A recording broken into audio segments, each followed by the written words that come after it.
बिस्मिल्लाहिर्रहमानिर्रहीम। अस्सलाम वालेकुम।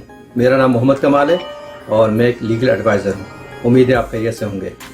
आज हमारी वीडियो ऐसे लोगों के लिए जो साउथ कोरिया में शादी का वीज़ा यानी F6 में रहते हैं और उन्होंने कई दफ़ा कोरियन शहरियत या Korea permanent resident visa apply किया, मगर किसी न किसी वजह से वो रिजेक्ट हो जाते हैं। आखिर कोरिया इमिग्रेशन क्या एलिगेशन लगा के उनका केस रिजेक्ट करती है और उन्होंने अब क्या करना है, किस तरीके से अप्लाई करें कि कोरियन शहरियत या कोरियन परमानेंट रेजिडेंट वीज़ा हासिल कर सकें। आइए तफसील जानते हैं। नए आने वाले दोस्तों को हमारे YouTube चैनल पर खुशामदीद।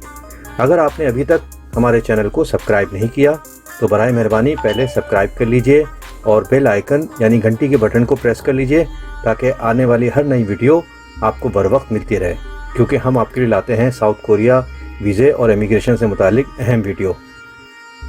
आज हम आपको बताएंगे कोरिया में शादी का वीज़ा यानी F6 रखने वाले हजरात जब कोरिया परमानेंट रेजिडेंट वीज़ा यानी F5 या कोरियन शहरियत अप्लाई करते हैं तो उनमें अक्सर लोग क्यों रिजेक्ट हो जाते हैं और कोरिया इमिग्रेशन क्या एलिगेशन लगाकर उनकी दरख्वास्त को रिजेक्ट कर देती है। वजूहात बहुत सी हो सकती हैं, लेकिन उनमें चंद अहम वजूहात मैं आपसे शेयर करूंगा। माजी में आप पर किसी किस्म का केस का होना या आपका कानून के खिलाफ वर्जी करना जिसमें जुर्माना और सज़ा वगैरह शामिल है। माजी में आपका कोरिया में इलीगल रिकॉर्ड का होना या आपका डबल डाटा मिल जाना जिसमें डेट ऑफ बर्थ वगैरह का चेंज करना या नाम का चेंज करना वगैरह शामिल है। कानून की खिलाफ वर्जी में बहुत सी वायलेशन आती है जिसमें चंद अहम का जिक्र करता चलूँ। लड़ाई झगड़ा, मारपीट, शराब पी के लड़ना, किसी को मारने की धमकी देना या बदमाशी करना या चोरी वगैरह करना, गैर कानूनी गाड़ी चलाना, बगैर लाइसेंस बगैर इंश्योरेंस गाड़ी चलाना या एक्सीडेंट करके फ़रार हो जाना, फ्रॉड करना, बेईमानी, झूठी गवाही देना वगैरह, धोखा देना वगैरह शामिल हैं। माजी में जाली शादी का रिकॉर्ड का होना, बैंक फ्रॉड, बैंक लोन लेना, क्रेडिट कार्ड वगैरह का इस्तेमाल करना और उसके बाद उसको अदा ना करना, ख़वातीन या कमसिन ख़वातीन के साथ ज़्यादती या ज़बरदस्ती करना, जुआ खेलना या खिलाना, मंशियात का इस्तेमाल करना या उसकी फ़रोग़ में हिस्सेदार का बनना, इंटरनेट क्राइम या साइबर क्राइम वगैरह में मुलव्विस का होना और जाली डॉक्यूमेंट का इस्तेमाल वगैरह करना भी शामिल हैं। इमिग्रेशन कानून के खिलाफ वर्जी भी एक बहुत बड़ी वायलेशन समझी जाती है, जिसमें एजेंडी करना, किसी को इनविटेशन लेटर देना या किसी के इनविटेशन लेटर पर किसी को कोरिया इंटर कराना या उसे इलीगल करना या किसी और वीज़े में चेंज करके उससे पैसे वसूलना वगैरह, ये इमिग्रेशन कानून के खिलाफ वर्जी में शामिल हैं। क्योंकि इमिग्रेशन और वीज़े का काम सिर्फ़ और सिर्फ एडमिनिस्ट्रेटिव लॉ फर्म ही कर सकती हैं। इसके अलावा ये काम किसी को करने की इजाज़त नहीं है। मियाँ बीवी के झगड़े का केस या मियाँ बीवी के अच्छे रिलेशन ना होने की वजह भी आपके केस को रिजेक्ट करने का सबब बनती है।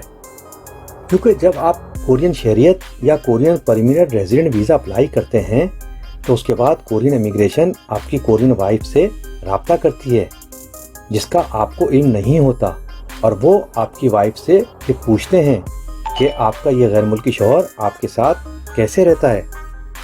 यहाँ अगर आपकी कोरियन बीवी आपके हक़ में अच्छा कहे तो आपकी एप्लीकेशन को मंजूर कर लेते हैं, और अगर आपकी बीवी आपके ख़िलाफ़ कह दे तो आपकी दरख्वास्त को रिजेक्ट कर दिया जाता है।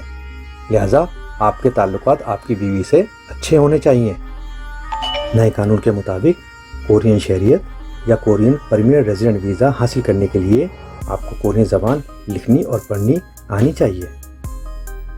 माजी में कोरियन ज़बान अगर आपको सही नहीं भी आती थी तब भी आप कोरियन शहरियत हासिल कर लेते थे, मगर अब ऐसा नहीं है। लिहाजा कोरियन शहरियत अप्लाई करने से पहले आपको कोरियन लैंग्वेज कोर्स करना होगा, और ये भी सबसे बड़ी वजह है आपके केस को रिजेक्ट करने के लिए कि आपको कोरियन ज़बान सही नहीं आती है। कोरियन शहरियत या Korean permanent resident visa reject होने पर इनमें से कुछ हजरात हमसे भी रब्ता करते हैं और कुछ हजरात तो बहुत ही गुस्से में भी होते हैं और कहते हैं कि देखो कोरिया इमिग्रेशन ने हमारा केस रिजेक्ट कर दिया है, जबकि हमारी कोई गलती भी नहीं है, हमने कोई गैर कानूनी काम भी नहीं किया और हमें कोरियन ज़बान लिखनी और पढ़नी भी आती है, हमने कोरियन ज़बान का लैंग्वेज कोर्स भी किया है, हमारी शादी को 10-12 साल भी हो गए हैं اور ہم بڑی محنت سے پرمننٹ جاب بھی کرتے ہیں. ہماری کورین بیوی بھی ہم سے بہت خوش ہے. لہٰذا اس ناانصافی پر ہم کوریا امیگریشن پر کیس کرنا چاہتے ہیں، جس پر ہم انہیں سمجھاتے ہیں کہ آپ کیس مت کریں، کیونکہ کیس کرنے پر کوریا امیگریشن آپ سے ناراض ہو جائے گی. آپ کے لیے بہتر یہی ہے کہ 6 ماہ کے بعد آپ دوبارہ اپلیکیشن دیں. اور اگر آپ میرے 3 سوالوں کا صحیح جواب دے دیں تو میں اگلے 6 ماہ کے بعد آپ کا پروسیس کروں گا اور انشاءاللہ آپ کو کورین شہریت دلواؤں گا. جس پر وہ کہتے ہیں پوچھیے. تو سوال نمبر 1، آپ فرما رہے ہیں کہ آپ کی شادی کو 10 سال ہو چکے ہیں، تو ان 10 سالوں میں آپ اپنی کورین بیوی کے ساتھ کتنی دفعہ اپنے ملک گئے ہیں؟ تو جواب آتا ہے 1 دفعہ، جب ویزا لینے گئے تھے. تو پھر میں نے ان سے پوچھا کیا مطلب ہے، آپ اپنے ملک نہیں جاتے؟ تو جواب آیا نہیں، میں تو ہر سال جاتا ہوں اور 1 مہینہ وہاں اسٹے کرتا ہوں، لیکن میری وائف یہیں رہتی ہیں. سوال نمبر 2، آپ نے کورین بیوی کے ساتھ کوریا میں یا اپنے ملک جا کر اپنی فیملی میں اپنے کلچر کے حساب سے شادی کی کوئی تقریب کی ہے؟ تو جواب آیا نہیں. سوال نمبر 3، کورین بیوی سے آپ کے کتنے بچے ہیں؟ تو جواب آیا 1 بھی نہیں ہے. اور آپ فرما رہے ہیں کہ آپ کی کورین بیوی آپ سے بہت خوش ہے اور آپ بہت اس سے پیار کرتے ہیں.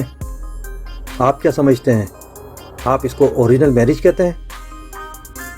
Ministry of justice Korea immigration ان ساری چیزوں کو نوٹ ڈاؤن کرتی ہے اور وہ اپنے ریجیکشن لیٹر میں بھی اس کو مینشن نہیں کرتے، لیکن آپ نے دیکھا ہوگا کہ ریجیکشن لیٹر میں وہ ادھر یعنی گیتا لکھ دیتے ہیں.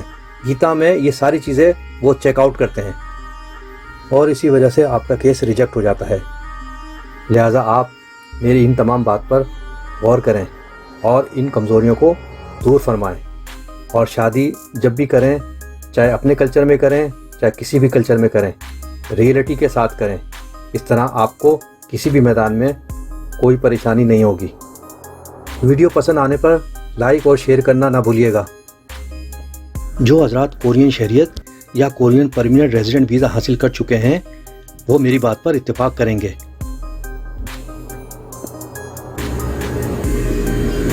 امید ہے آپ کو کورین شہریت یا Korean permanent resident visa apply کرنے پر ریجیکٹ ہونے کی وجہ معلوم ہو گئی ہوگی. مزید اگر آپ کا کوئی سوال ہو تو آپ ہمیں فیڈ بیک بھی دے سکتے ہیں. ڈسکرپشن میں ہمارا نمبر ہے، ہم سے رابطہ بھی کر سکتے ہیں. آخر میں اگر آپ کوریا میں رہتے ہیں اور کوریا میں رہتے ہوئے آپ کو کسی قسم کی لیگل ایشو پہ کوئی پریشانی ہو، چاہے وہ کوریا امیگریشن سے متعلق ہو یا کوریا کے ویزے سے متعلق ہو یا کوریا کے پولیس اور کورٹ کے کیسز سے متعلق ہو، آپ ہم سے رابطہ کر سکتے ہیں. ہم انشاءاللہ آپ کو مشورہ بھی دیں گے اور ہماری لا کمپنی آپ کا پروسیس بھی کرے گی. ہماری لا کمپنی کوریا امیگریشن کا ایک رجسٹرڈ ادارہ ہے. اگلی ویڈیو کے ساتھ پھر حاضر ہوں گا. خوش رہیں، اپنا خیال رکھیں. اللہ نگہبان. خدا حافظ.